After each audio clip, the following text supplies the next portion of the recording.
I remember his time at PSG. It almost felt like PSG went and got him so they could win a Champions League. That's how important this player was. And they just couldn't get it over the line. And dude, he's one of those players that I absolutely love. All of my Portuguese homies will talk about this guy all day, especially the Benfica fans, because they love him. The fact that he's back in the stadium and he's still balling, it makes me feel good, because a lot of times you go back home, it doesn't always work out. I love Ángel Di María as much as his wife hated Manchester.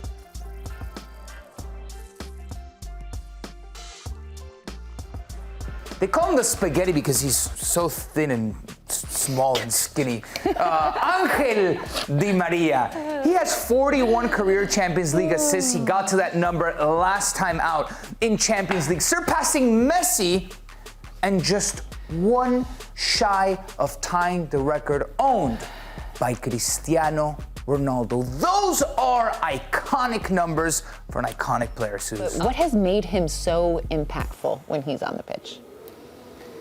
He's a decision maker, an incisive player, and he's clinical, big game player.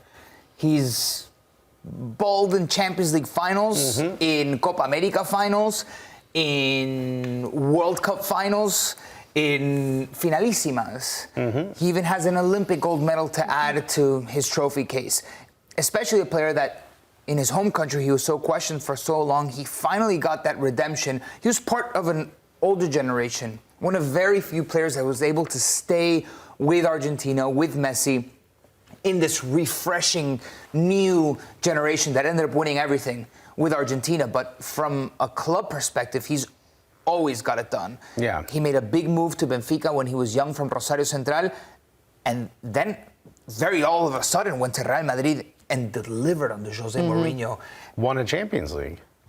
Was arguably man of the match in the Champions League. And that's the one thing that stands out to me for a player like Ángel Di María, often so influential, such an attacker, creates so much space, creates so many opportunities for the players around him, so much so that he's often overlooked.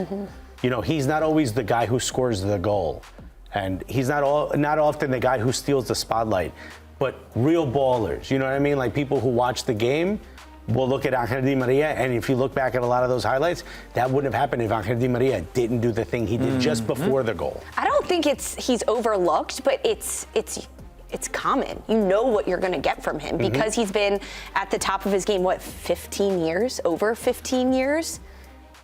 Being as consistent as he has been, as influential in the game.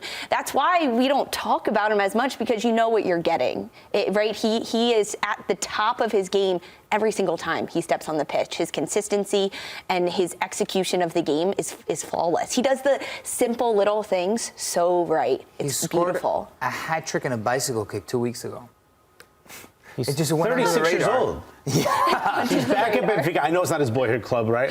Rosario Central is his boyhood club. But it's where he came. Absolutely. It's where he came to fruition. I remember his time at PSG. It almost felt like PSG went and got him so they could win a Champions League. That's how important this player was. And they just couldn't get it over the line. And dude, he's one of those players that I absolutely love. All of my Portuguese homies will talk about this guy all day, especially the Benfica fans, because they love him. The fact that he's back in the stadium and he's still balling, it makes me feel good, because a lot of times you go back home, it doesn't always work out.